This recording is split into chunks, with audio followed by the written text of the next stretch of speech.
Hey everybody, welcome back to 100 Days of Halloween, and we are on day 12, right there.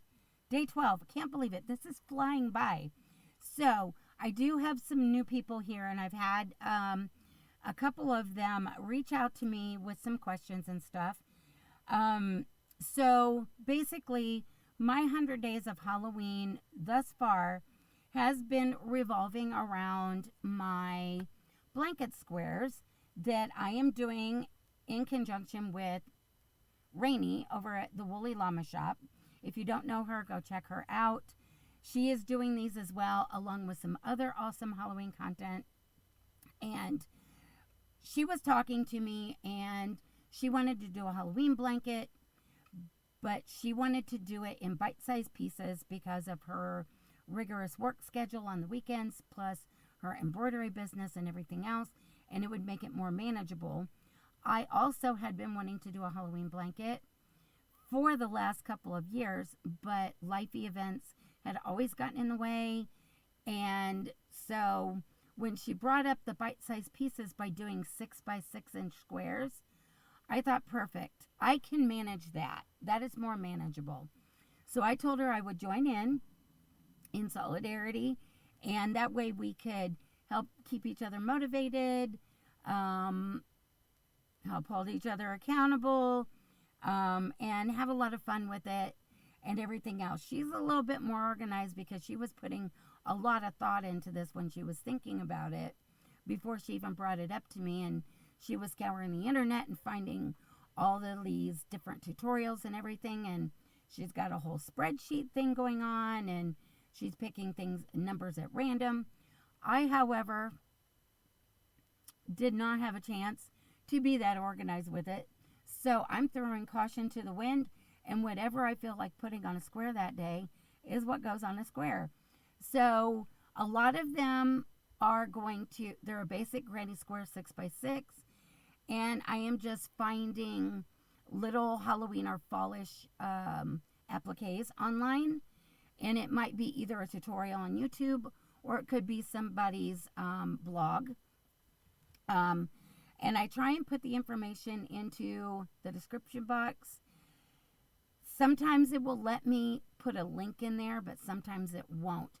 But even if it won't let me put the link, I will put you the information. So if you wanted to do that one, you could find it as well. Now, something I had told you, we're doing rows of 10 across and 10 up and down, which will be 100. And the blanket will end up being about 60-ish by 60-ish by the time we join them all together. Well, my thought process was to put them all together once I hit 10, and that way I could be doing it by rows. And then once I had another 10 done and put together, then I could just attach the rows. I ended up with a conundrum here. My first thought process was to do all the joins in black or black sparkle. And then I was like, well, maybe orange because it's brighter and I'm using a lot of bright colors. But then my brain went to, how about when I'm attaching each square going across, I do like orange, purple, green, electric blue, black. Each row has its own color going across, and I would continue that with the same ones up top. And then once I was doing the rows, I would do the same thing, like orange, green, black, you know what I mean? By using all different kinds of bright Halloween-y fun colors. So that's my conundrum. That is why I have not started putting my first 10 blocks together yet. You guys give me your opinion in the comments. What is your vote? Should I do a solid color for all my joins, like the black or black sparkle or the orange? Or should I do it by row in all the different Halloween colors I've been using? And then these rows would be all different, and then these rows would duplicate those colors that were going up and down. Put your vote in there and tell me which you think. because I'm still on the fence with it. And I'm leaning toward all the different colors, but at the same time my heart is saying maybe the black sparkle or the orange because it's bright or the slime green. I don't know yet. I don't know. But what I do know is I have 12 squares done. So let's do a rundown of the first 11 days, and then I'll show you today's for day 12. So day 1, and I'll kind of run through these real quick. Day 1, I did this little witchy hat on a slime green square, and it's got like a purple hat band, and I just whip stitched to make it look like a little buckle on there, and I think it turned out super cute. It's one of my favorites. And then day 2, I did this little ghost. Day 3, I did Frankie right here. Day 4, I did the skull. Day 5, I did this cool swirl, so no applique required. Day 6, I did this owl with a full sparkly moon and sparkly stars. Day 7 was this pumpkin. Day 8, and this is still my favorite, this little black kitty silhouetted against the sunset. And what day was that? I lost track. I think that was 8. Day 9 was this bat, and he's sparkly as well on electric blue.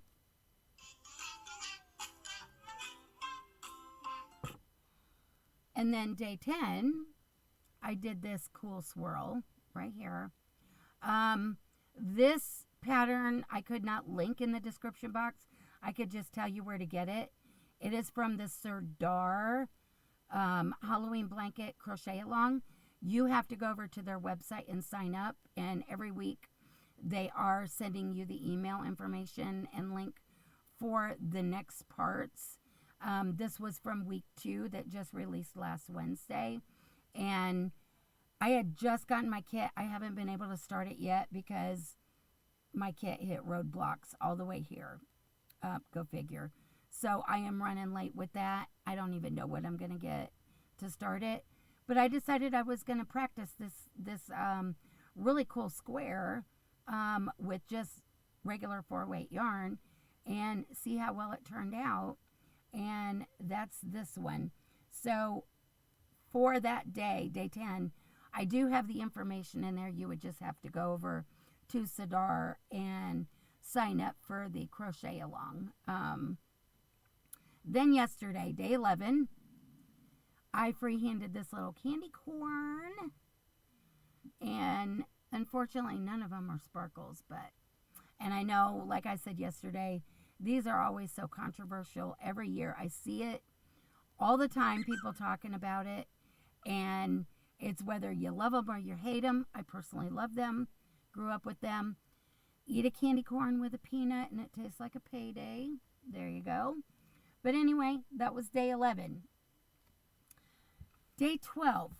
Now, before I show you my day 12, for those that are new, if you saw one like, say, day 9, let's say you love the little bat, just go to day 9's video, and it will give all the information in the description box where you can find this cool little bat applique, because I can't remember off the top of my head.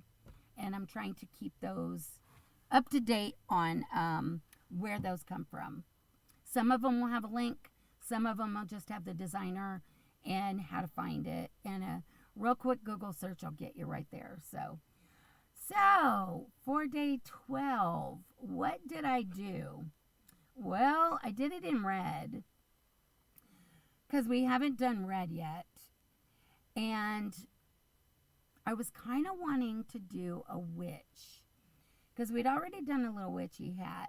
And so I was scouring the internet, and I came across, it's not a video tutorial, it is a web page, and it is by Golden Lucy Crafts. And it is called the Crochet Halloween Witch Gnome. And so I'll show you right there. She is so cute, but I made the little hat and I thought it was too small to cover up the little curly hair. And I'm assuming that my yarn was a little on the thicker side because her curls look a lot bigger, but I don't care. I think she turned out cute. So I will put the information, Golden Lucy Crafts, in the description box. And it's called Crochet Halloween Witch Gnome. And I know our yarny friend Nova is going to love this one. Although when I was sewing it on, I realized by the time it was too late that the hat kind of cinched up a little bit. So there's kind of a little gap between the hat and the nose. But it's okay because the blanket's for me. I'm fine with it. And I did freehand a different little hat for her that I liked better. And I also made her a little sparkly crystal ball that she is holding. So here is my little witchy gnome with her little sparkly crystal ball. She is clutching it for dear life. And I'm kind of having fun with some of these that I'm doing kind of like 3D. Like the, what was it, the pumpkin on day 7. I gave it the little viney twist. And she's got her little curly hairs. This pumpkin, I think this is Red Heart Super Saver and Pumpkin that I used, is a little on the thicker side. So I probably should have maybe found a little thinner, but I don't care. I think she's cute. And do you see her little, there's a tiny little gap, but it's okay. I like her. So if you like her, just know that the hat is not the same. I just free-handed the little hat, and I just did a little circle with the sparkly white to give her a little crystal ball. And that is day 12. Yay! And I have a little bonus today for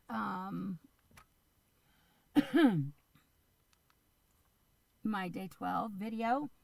I actually was when I was scouring the internet for appliques and stuff, something popped up and I was like, ooh, I need to check that out.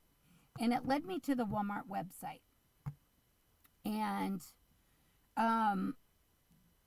so I kind of went down this little rabbit hole because I use a lot of the double-walled steel cups with the lids to, first off, keep my drinks cold, but also because they have a lid, because sometimes with my MS, just picking up a cup, there's times where my hands will just stop working while I'm holding on to something, and I will drop it, and I cannot tell you how many drink messes we have had to clean up. Yeah. So I try and use the tumblers that have good secure lids and everything. And when I saw this one with the Halloween season, and I've had Halloween ones before, but I could never find cool ones that I liked in the steel double wall ones. They've more been the big plastic double wall tumblers, but I have broken a lot of those. When you drop the plastic ones, even if they're double wall, including the good ones that are by, is it Tervis? Yes, Tervis. Because I have some of those, but I have broken a lot of them because depending on how it drops, where they've attached, because it's not just one piece, it's been melted together, that inner portion busts out of the outer portion. So I have destroyed a lot of cool cups, but I found one online that is Halloween, and it is so me, and I ordered it off of the Walmart website, and I would have to go back in and see how much it cost, and it was here in 2 days. So let's check it out. I haven't even opened it since this box right here came in a Walmart box that was this big, and it was stuffed full of the brown packing paper for just this box. But let's check it out. So it comes with, oh, well, I didn't see this on the website. It comes with 2 different metal straws and the straw cleaning brush. And then it also comes with the plastic straw. And depending on what kind of MS day I have, sometimes I use the plastic, sometimes I will use the metal. But if I'm having a bad MS day, I do not use the metal because there are times where I can jerk and things like that. Or like all of a sudden my jaw will clench. I am not trying to break my teeth. I've spent way too much time at the dentist for that. But it comes with the straight one, and then and I don't know if you could, straight one and the curved one, and then the cleaning straw, and then the plastic. Pretty cool. And then it's got a lifetime warranty, BPA free, sweat free, 40-ounce tumbler. And I'm not seeing what company. Airtight lid, kitchen grade stainless steel, keep hot or cold longer, double wall vacuum insulation, car cup holder friendly, and BPA free. Perfect custom for perfect you. I'll have to go back in and look. But this is the box. That's a pretty cool box. Kind of giving me some inspiration for a square. What do you guys think? I think that's pretty cool. And then here is my new Halloween cup. Of course, if any of you were out there guessing, yes, it had to be black kitties. Yep. All kinds of black kitties. I love my kitties. And it's got the clear lid up top, and it slides, and you can fit the straw in, or you can close it up. And I know it needs wash, so it's a little stiff, but that's okay. But yeah, this is my new cup. Yay. So I can and hopefully I can find maybe a couple more of different ones that have kitties on them. I've been looking for like one that has a big witch kitty on it, but I still haven't been able to find one yet. But yeah, this is pretty cool. Pretty cool. I'm excited. And it looks like, yeah, this one doesn't just pop on, it screws. Yep. It's the screw on. So Missy, it's Missy proof. It is safe. Yep. Missy proof. This will make Brian happy, because the more of these we have, the better. But yeah, that is today for day 12 and my little bonus find for Halloween. I'm excited. I'm excited. I got to go get it washed, and I know I'm going to love this one. So anyways, I'm going to let you guys go. This is almost 20 minutes. And I promised these would be kind of short and sweet most of the time. But whenever I find some cool Halloween accessories or stuff, I will be showing them to you. So I guess with that, I'm going to let you guys go. Come back tomorrow for day 13. And I'm also going to have a video, and I kind of talked about it a little bit on yesterday's video. It has to do with the Great Tennessee Yarn Tour and Brian and I's a little adventure out road trip to a local LYS, but it was over an hour away from me. And we will check that out and see if we got any cool, fun finds. And I'll have some video of inside the store. I had to be very careful though, because there was a lot of people coming in and out. And about the time it would kind of, the amount of foot traffic would kind of slow down and it would get quiet in there, then it seemed like there was a bunch more coming in, which is good for them, for sure, for sure. But anyhow, so look for that tomorrow. And I am going to tell you guys goodbye. I'm going to go get ready to start some dinner here shortly, and get Brian's lunch packed for him to go back to work tonight. So with that, I shall say bye for day 12, and I will see you back for day 13. Love you guys bunches. Talk to you soon. Bye for now.